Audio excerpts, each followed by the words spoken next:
प्रिय दर्शकों नमस्कार। एस्ट्रो भारत में आपका स्वागत है। मित्रों, आज हम जानेंगे कि विवाह से पूर्व कुंडली मिलान कैसे करें। क्या सिर्फ सॉफ्टवेयर से गुणों का मिलान कर लेना काफ़ी है या और भी कुछ ऐसा इम्पोर्टेंट है जिसको नज़रअंदाज करना भारी पड़ सकता है। मित्रों, इससे पहले हम ये जानेंगे कि कुंडली का मिलान क्यों आवश्यक है।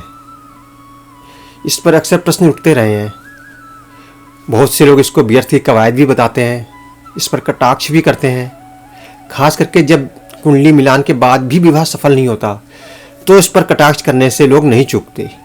तो इसलिए विवाह से पूर्व कुंडली मिलान करते समय सभी महत्वपूर्ण बिंदुओं पर ध्यान देना बहुत ज़रूरी है, जिससे कि विवाह सफल रहे और कोई भी दिक्कत कुंडली मिलान के कारण ना आ पाए।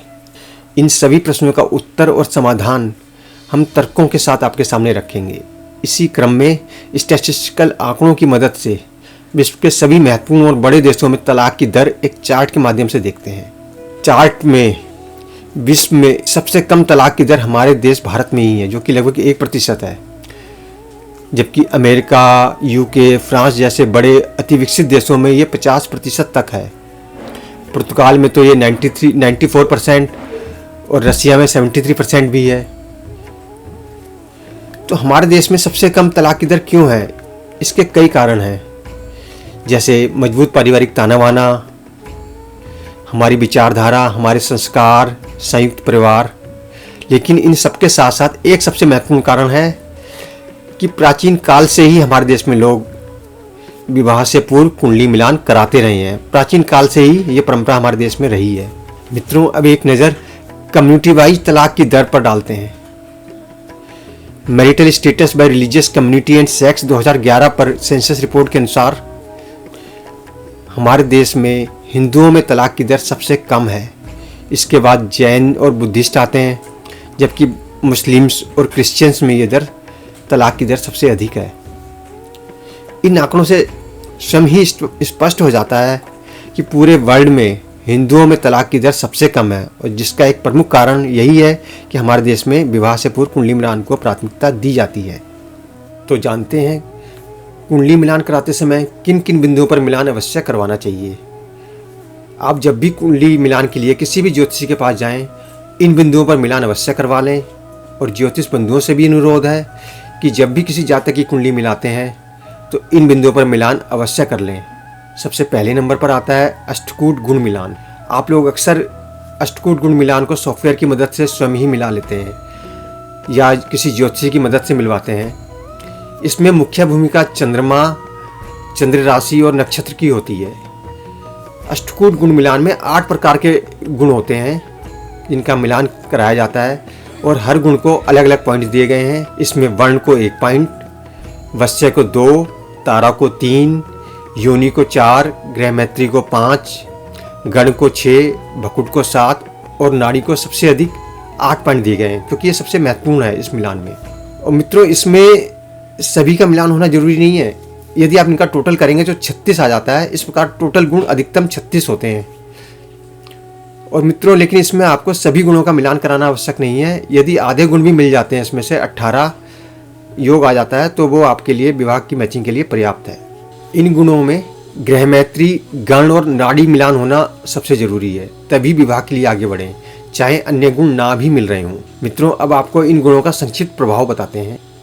वर्ण से मानसिक स्तर, वश्य से नियंत्रण और आकर्षण का प्रभाव, तारा से वैवाहिक संबंधों में मधुरता या कटुता, योनि से वैवाहिक सुख, ग्रह मैत्री से प्रेम और वैचारिक स्तर पर आपसी तालमेल, गण से स्वभाव, भकुट से आर्थिक स्थिति और नाड़ी से स्वास्थ्य व संतान प्राप्ति संबंधी मिलान किया जाता है। मित्रों, एक बात और, सॉफ्टवेयर से जब आप मिलान करवाते हैं तो दोष कैंसिलेशन जैसे अनेक योग होते हैं जिनको सॉफ्टवेयर चेक नहीं कर पाता है और मैचिंग में त्रुटि रह जाती है। इसलिए आप जब भी मिलान करवाएं तो किसी अनुभवी ज्योतिषी से ही करवाएं। मित्रों, अष्टकूट गुण मिलान से शारीरिक, मानसिक, वैचारिक स्तर, पारिवारिक स्वभाव, स्वास्थ्य, प्रेम आदि बिंदुओं पर काफी हद तक मिलान पूर्ण हो जाता है। लेकिन फिर भी आपको बताएंगे कि सिर्फ अष्टकूट गुण मिलान अपने आप में पर्याप्त नहीं है, और इस आधी अधूरी मैचिंग के कारण ही अक्सर विवाह असफल हो जाते हैं और लोगों को कुंडली मिलान जैसे वैज्ञानिक पद्धति पर प्रश्न लगाने, इस पर कटाक्ष करने के अवसर मिल जाते हैं और ज्योतिष जैसे वैज्ञानिक विषय की प्रतिष्ठा को हानि भी पहुंचती है। इसके बाद आता है मंगल दोष। मित्रों, जन्म कुंडली के 1, 4, 7, 8 या 12वें भाव में मंगल के स्थित होने पर मंगल दोष उत्पन्न होता है। हालांकि इसमें कैंसिलेशन के भी अनेक योग देखे जाते हैं। मित्रों, 28 वर्ष के बाद मंगल दोष का प्रभाव कम हो जाता है, लेकिन 28 वर्ष से पूर्व विवाह की स्थिति में मंगल दोष का मिलान अवश्य करवा लेना चाहिए। मित्रों, मंगल दोष में भी 60% मंगल दोष आंशिक होते हैं अथवा मध्यम कैटेगरी के होते हैं, लेकिन 40% मंगल दोष स्ट्रोंग होते हैं, जो कि जातक की कुंडली के 7वें अथवा 8वें भाव में मंगल के होने पर उत्पन्न होते हैं।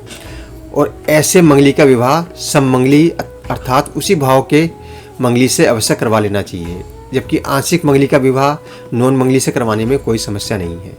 मित्रों, इसके बाद आता है नवम भाव, नवमांश कुंडली का मिलान। जातक की नवमांश कुंडली का मिलान अवश्य करवा लेना चाहिए दोनों वर वधू का, क्योंकि इससे वैवाहिक सुख दोनों का स्पष्ट पता चल जाता है कि वैवाहिक सुख है अथवा नहीं। तो इनका मिलान अवश्य करवा लेना चाहिए, जिससे आपको पता चल जाएगा कि ये शादी एक अच्छी साझेदारी में तब्दील होगी अथवा एक संघर्ष बनकर रह जाएगी। इसके बाद आता है आयु बल।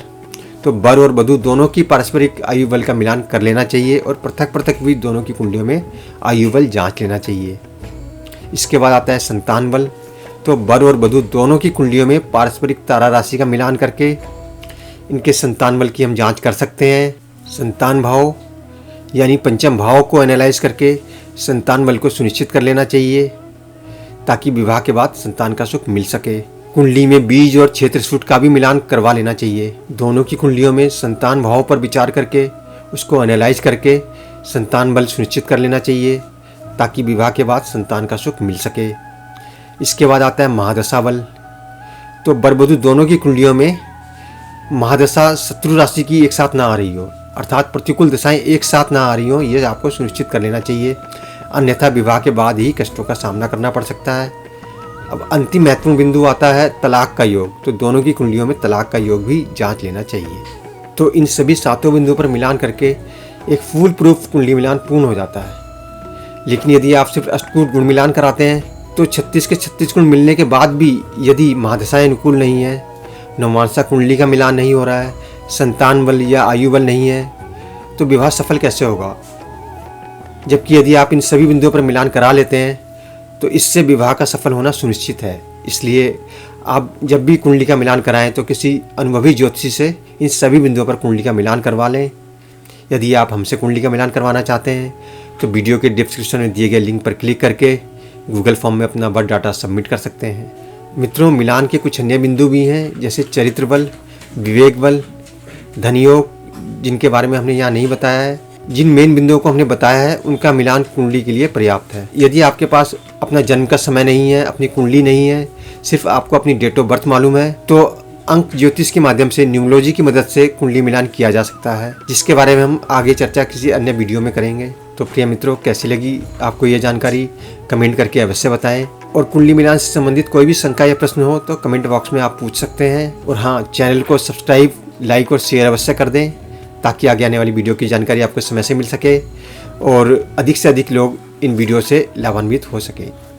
नमस्कार।